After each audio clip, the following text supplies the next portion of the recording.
y'all how y'all father do. Until one of y'all hoes say my name, no, I can't acknowledge you. Bitch, you on your first rolling. Ain't shit about your wrist flooded. Talk to me when you really make it, get done with all of that dick sucking. I run shit, regulated, niggas and these bitches. And the worst part?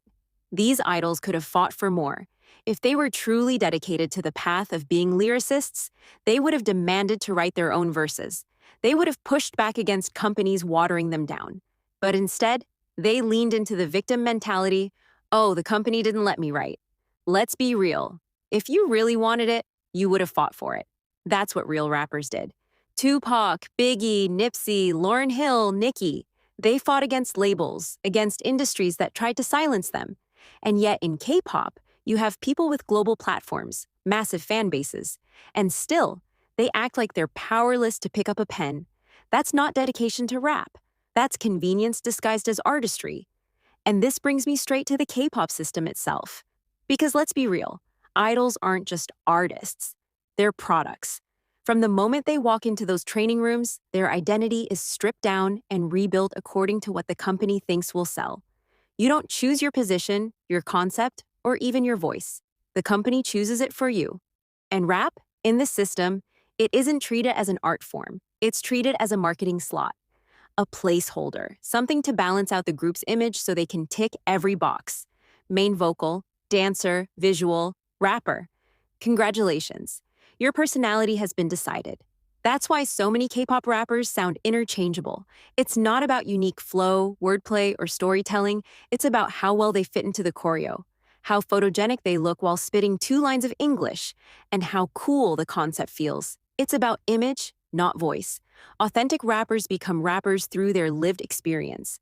K-pop idols are assigned rappers like a role in a school play. That's the difference. And the companies know exactly what they're doing. They don't want idols writing their own bars because real lyricism means real voice.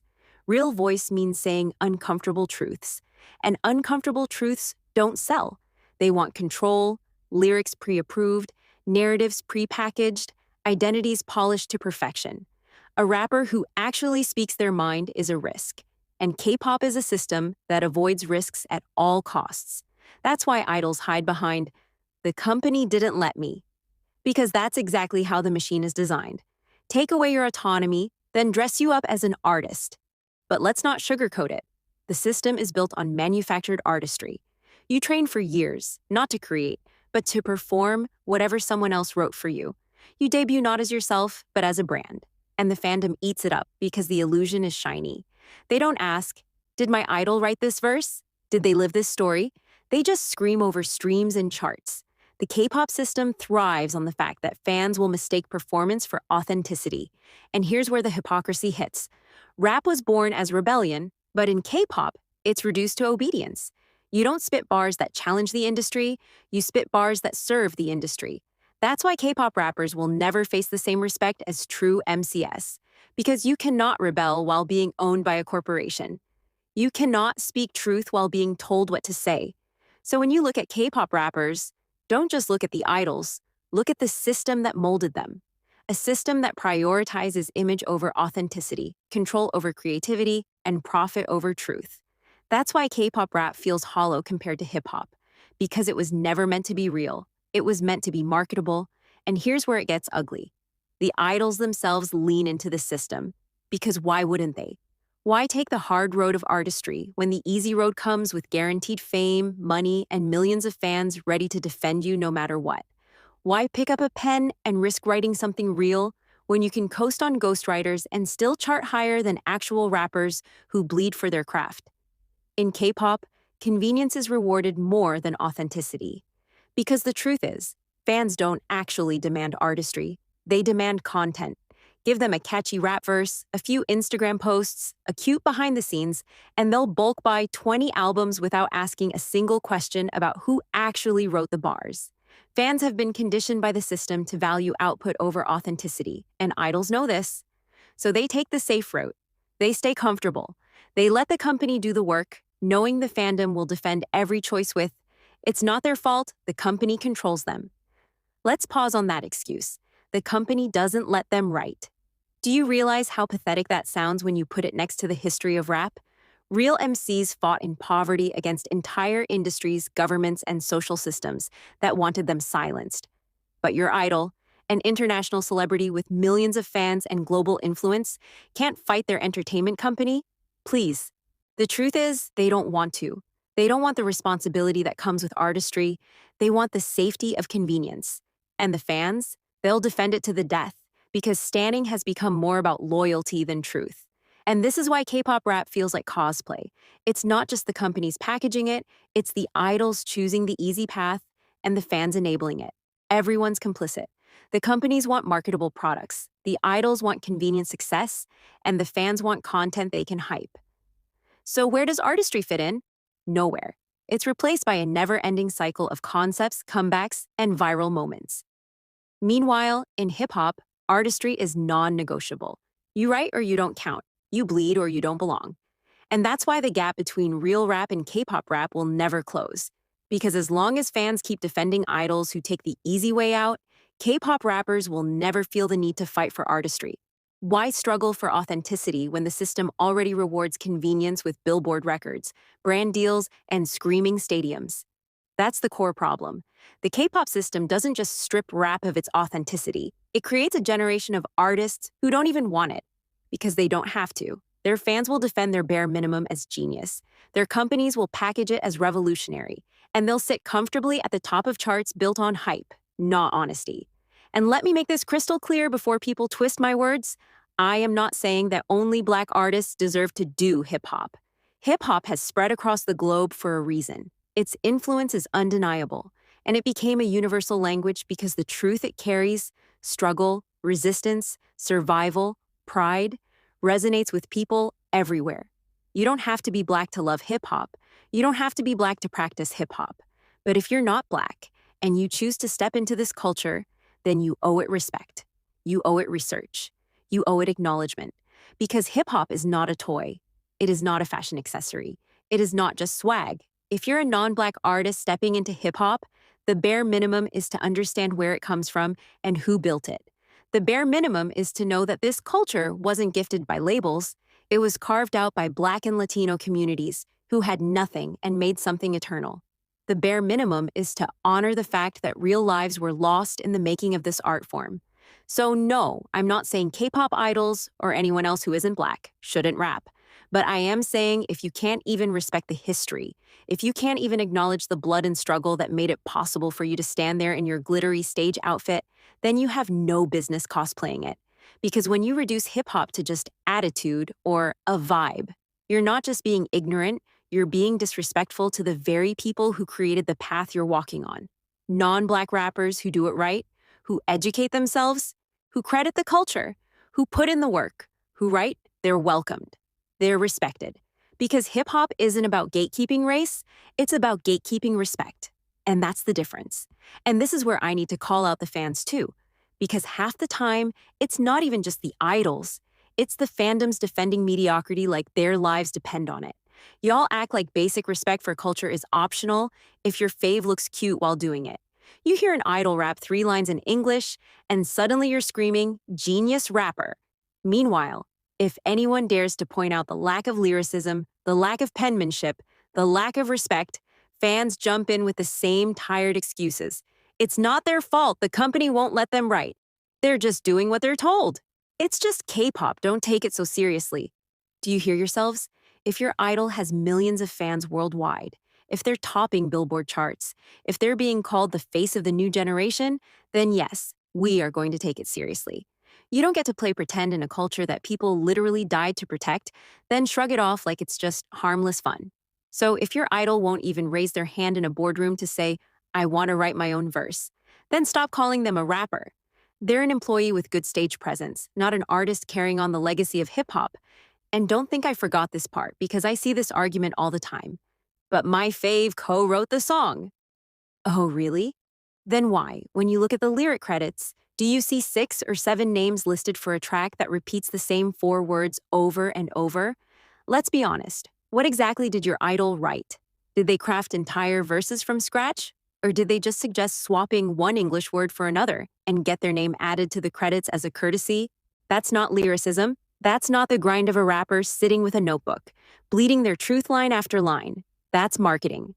That's your company making sure you can brag, "Look, our idol writes too," while the heavy lifting is still being done by professional songwriters behind the scenes. So don't wave co-writing credits like they're proof your fave is the next Nas. Because if a song has more lyricists than it has meaningful lines, your idol didn't write, they contributed a suggestion. And suggestions don't make you a rapper. They make you a participant in a group project where everyone else did the real work except you. So stop waving around those co-writing credits like they're a Grammy. Because if your idol's contribution to the song could be replaced by autocorrect, then let's keep it real. They're not the genius you think they are. You know, I've spent a lot of time dragging K-pop for the way it treats rap like an accessory, but let me be fair for a moment. Because not every K-pop rapper falls into the cosplay category. There are actually idols out there who pick up a pen, who write their verses, who study the history of hip-hop, and who carry themselves with a level of respect that deserves acknowledgement. And those names don't always get shouted out enough, because let's be honest, it's way easier for companies to market glitter and choreography than raw lyricism. But the truth is, there are rappers in K-pop who take the craft seriously. And when I say seriously, I don't mean just putting on a baggy outfit and spitting a couple English words fast. I mean sitting down, writing their truth, experimenting with flow, taking influence from real MCs, and using rap as a tool of self-expression, not just a job title. Let's talk history. Back in the late 1990s and early 2000s, before K-pop became the glossy global machine it is today, there were groups like Seo Taiji and boys and artists like Drunken Tiger. These weren't idols handed verses on a silver platter. They were the ones who actually introduced Korea to hip-hop culture. Let's start with Tiger JK, aka the godfather of Korean hip-hop. This man wasn't handed a rap position by a company. He built one. Tiger JK grew up in the States, soaked in real hip-hop culture, and then came back to Korea spitting bars so raw the government literally banned him from TV at one point. He faced criticism, censorship, even bans from broadcasting. But he didn't let go of his authenticity. He didn't care about pretty boy idol aesthetics. He cared about rap. Respect. Authenticity. Tiger JK didn't cosplay hip-hop. He brought hip-hop. Period. Now, tableau. Where do we even begin? This man is a walking pen. He's not just a rapper, he's a writer. Literally. With a Stanford degree in creative writing. Tableau could drop a verse that'll make you question your whole existence while you're sitting there with your bubble tea. He took themes like depression, alienation, and identity crisis, stuff idols usually hide behind filters, and turned them into bars. Tableau proved you can put brains and poetry into Korean rap and still make it slap. Now, RM. Before the world knew him as BTS's leader, he was an underground rapper going by the name Runch Randa. He wasn't wearing glitter jackets or standing under stadium spotlights. He was battling it out in tiny ciphers, uploading tracks online, and getting respect from the underground scene. That's how he even got scouted by Big Hit, because other rappers saw his talent, not because a company needed someone to fill the rap position. RM had notebooks full of verses before he had a stylist. That's the difference. Then you've got Suga, back when he was known as Gloss. He was also underground, producing beats and dropping rhymes for a local crew in Daegu. He wasn't writing to please an idol company. He was writing to tell his own truth. And to this day, you can feel that in his music, whether it's about mental health, social inequality, or the toxic side of fame. Suga didn't step into hip-hop because it was trendy. He stepped into it because it was survival, because it was the language that let him fight back against his circumstances. And J-Hope? People forget this man was part of an underground dance crew called Neuron. He wasn't just a pretty face learning choreo from scratch. He lived dance culture. And when he stepped into rap, he didn't just rely on flow for vibes, he trained. He worked on rhythm, wordplay, delivery. That's why his mixtape, Hope World, felt authentic, because he had roots before the idol system put a mic in his hand. Then there's Zico. Love him or hate him, you cannot deny he puts in the work. This dude didn't just wake up one day and say, "I'm a rapper." He was out there in the underground battle rap scene, sharpening his pen against real competition before K-pop even touched him. By the time he got on stage, he already had credibility in his pocket. Now he has the most writing credits in the country. Now let's talk about K-pop's female rappers, because in a male-dominated industry, these women had to fight harder, push louder, and prove sharper just to be taken seriously. While male rappers often got instant respect just for being the rap line, female idols were expected to be cute first and rappers second. Yet some women kicked down those walls and made sure their bars spoke louder than stereotypes. CL, 2NE1. CL wasn't just the leader of 2NE1, she was a movement. At a time when female idols were boxed into pretty and soft, CL grabbed the mic and roared confidence. She studied flows, brought international hip-hop influences into K-pop, and made rap central to her artistry. She wasn't a side dish to a vocal line, she was the main course. That's why she became the first female idol rapper to get genuine respect globally, proving women could hold the same weight and energy as any male rapper. Jessi. Then we have Jessi. And let's be real, Jessi doesn't just rap, she devours beats alive. Coming from the States, she brought with her the brash, unfiltered style that K-pop wasn't ready for at the time. While others were polishing cute idol rap, Jessi was spitting like she was still battling in a New York cipher. She's known for freestyling on the spot in interviews, shows, and even dissing people directly with quick-witted rhymes. What makes her stand out? She's never tried to sanitize her rap to fit into the idol mold. She forced the idol world to bend around her instead. She represents that raw, fearless side of female rap in K-pop, where bars hit heavy and delivery feels like a punch to the chest. Soyeon, G-I-D-L. Now, if we're talking idol rappers who actually rap, Soyeon is the gold standard. This woman doesn't just write her verses, she produces entire songs for her group. She respects the craft so much that she literally walked into variety shows, battled idols live on TV, and made them cry with her lyrics. She's sharp, quick, and witty, flipping any topic into a freestyle that cuts deep. And unlike fake rappers who need 6 to 7 lyricists to cook up repetitive hooks, Soyeon does it all herself. Writing, producing, arranging. She's not just an idol rapper. She's one of the few in K-pop who embodies the real spirit of hip-hop. Creativity, authenticity, and control over her art. Hyuna, yes, Hyuna. People forget she started as part of Wonder Girls and then 4 Minute before going solo.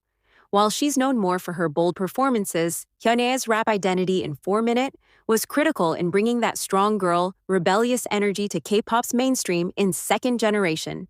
She pushed female rap out of the background gimmick role and made it central to a group's concept. She carved out space for female idols to be fierce, unapologetic, and loud in a culture that often pushed women to be soft and cute. L.E. E-X-I-D. L.E. doesn't get enough flowers. Before joining EXID, she was an underground rapper under the name I-DLE, battling in the real scene, not just the idol circuit. That's why her tone, delivery, and bars always stood out as sharper and more authentic. In EXID, she wrote and co-wrote a lot of their tracks, bringing real rap energy into their music rather than copy-paste idol rap lines. L.E. is one of those idols who actually came from the culture, respected it, and added to it instead of treating it like a costume. Wait, before you scroll away, smash that subscribe button, please. Every subscriber helps me bring you even better content.